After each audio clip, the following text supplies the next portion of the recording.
Welcome student in online classes of divine public school. Student, हम आज class 9th number system chapter first के part 4 video के बारे में बात करेंगे। स्टूडेंट, इस वीडियोज में हम terminating decimal and repeating decimal से रिलेटेड एक्सरसाइज के प्रॉब्लम एक्सरसाइज 1B, जैसा आप यहाँ पे देख पा रहे हैं, एक्सरसाइज 1B पर हम बात करेंगे। स्टूडेंट, थर्ड वीडियो में हमने एक्सरसाइज फर्स्ट ए के प्रॉब्लम के बारे में आपसे डिस्कस किया था, लेकिन इस वीडियो में स्टूडेंट एक्सरसाइज 1B के वर्ड प्रॉब्लम या एक्सरसाइज प्रॉब्लम के बारे में डिस्कस करेंगे। स्टूडेंट, हमारे second video class 9th number system में हम terminating decimal and repeating decimal के बारे में आपको एक्सप्लेनेशन दिया था। उसी से रिलेटेड प्रॉब्लम है जिस पे हम एक्सरसाइज करेंगे, एक्सरसाइज फर्स्ट भी। स्टूडेंट, क्वेश्चन नंबर 1 यहाँ पे दिया हुआ है, without actual division find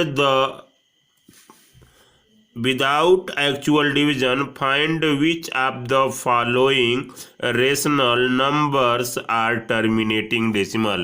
student, हमें विदाउट एक्चुअल डिवीजन, यहाँ पे देख पा रहे हैं अंडरलाइन किया गया है, without actual division, it means that बिना डिवीजन किए हमें ये बताना है कि कौन सा रेशनल नंबर टर्मिनेटिंग डेसिमल है और कौन सा टर्मिनेटिंग डेसिमल नहीं है। यानी कि जो टर्मिनेटिंग डेसिमल है वो टर्मिनेटिंग है, और जो टर्मिनेटिंग डेसिमल नहीं होते हैं उन्हीं को हम रिपीटिंग डेसिमल कहते हैं या नॉन टर्मिनेटिंग डेसिमल कहते हैं। तो स्टूडेंट, यहाँ पे देख पा रहे हैं कि हमने एक क्वेश्चन लिया 13/80।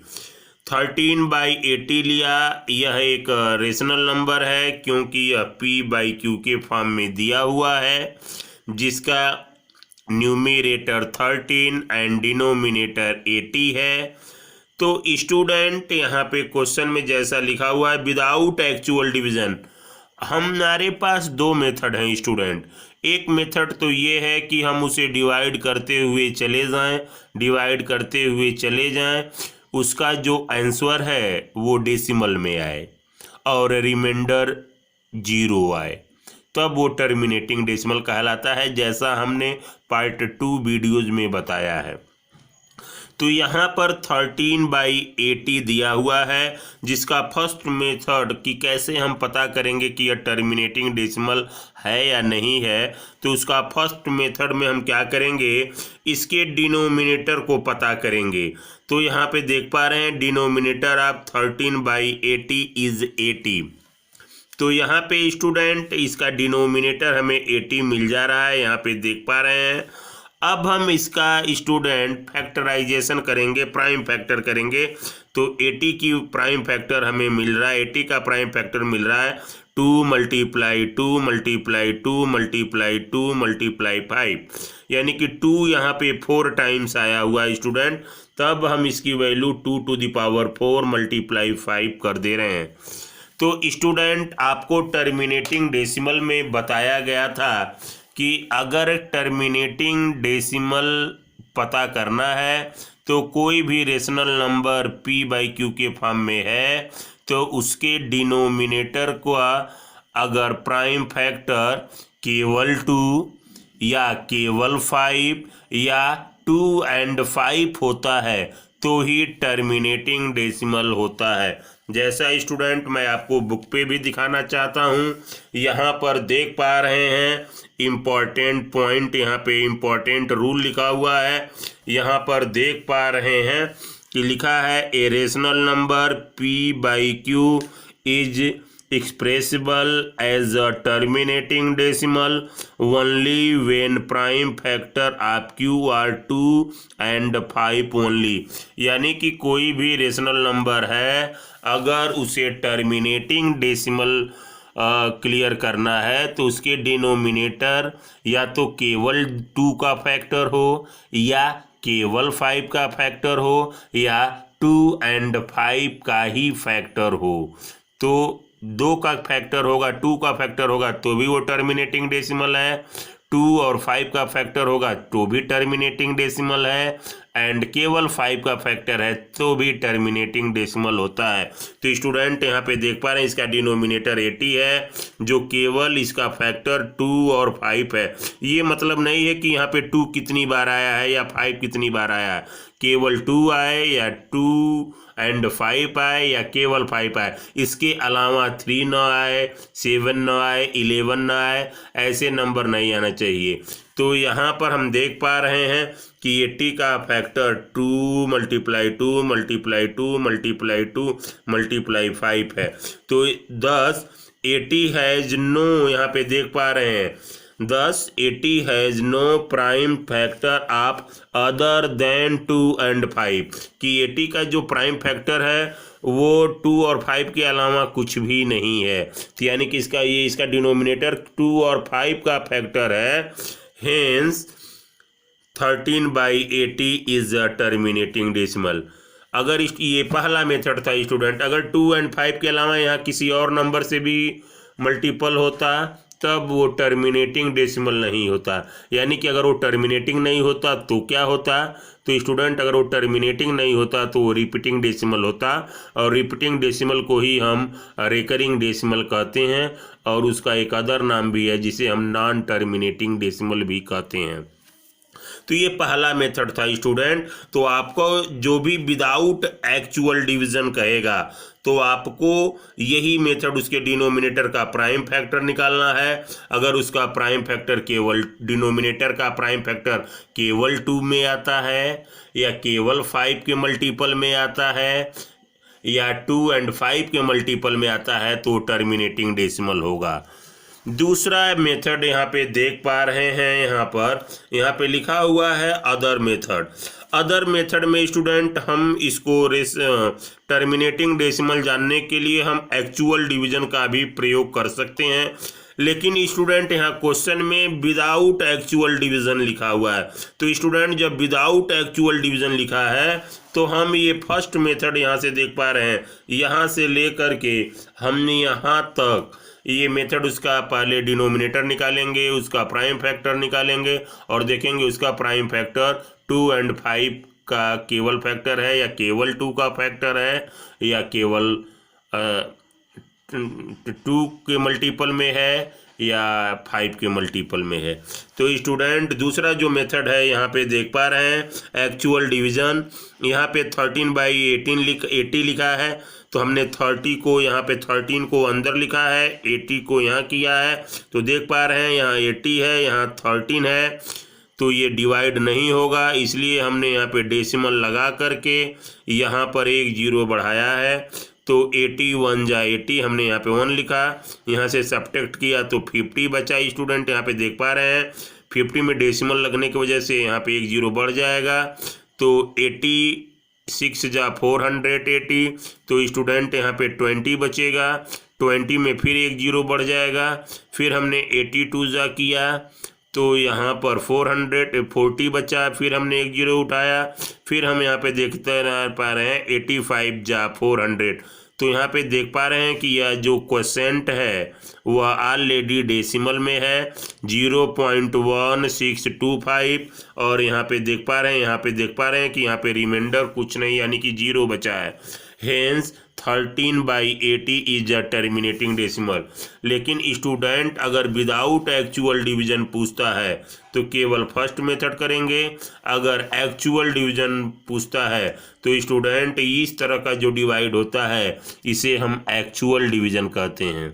तो स्टूडेंट आपको इस क्वेश्चन के माध्यम से 2 बात पता चली कि किसी रेशनल नंबर को टर्मिनेटिंग है या नहीं है ये जानने के लिए हम विदाउट एक्चुअल डिवीजन का भी यूज कर सकते हैं या डिवीजन मेथड का भी एक्चुअल डिवीजन मेथड का भी यूज कर सकते हैं। लेकिन क्वेश्चन में यहाँ पे विदाउट एक्चुअल डिवीजन दिया है, इसलिए पहला मेथड करेंगे। तो स्टूडेंट इस पे रिलेटेड कुछ हम आपको होमवर्क देना चाहते हैं। तो स्टूडेंट यहाँ पे है विदाउट, फिर यहाँ पे देखिए स्टूडेंट विदाउट एक्चुअल डिवीजन आपसे करना है, यानी कि विदाउट एक्चुअल डिवीजन से हमें ये बताना है कि क्वेश्चन यहाँ पे 7/24, 5/12 एंड 31/375 और 16/125 में कौन टर्मिनेटिंग डेसिमल है और कौन टर्मिनेटिंग डेसिमल नहीं है, यानी कि वो रिपीटिंग या रिकरिंग डेसिमल है। लेकिन स्टूडेंट ये बात ध्यान रहे कि विदाउट एक्चुअल डिवीजन आपको पता करना है, यानी कि स्टूडेंट आपको यही पहला मेथड यहाँ से लेकर के यहाँ तक जिसका डिनोमिनेटर 2 और 5 के मल्टीपल में होगा, यानी कि उसके जो फैक्टर हैं यानी कि 80 का जैसे यहाँ पे देख पा रहे हैं इसका फैक्टर 2 और 5 के रूप में है, तो केवल 2 के रूप में रहेगा तो भी, केवल 5 के रूप में रहेगा तो भी, एंड 2 और 5 के रूप में रहेगा तो भी वो terminating decimal without actual division हम जान सकते हैं।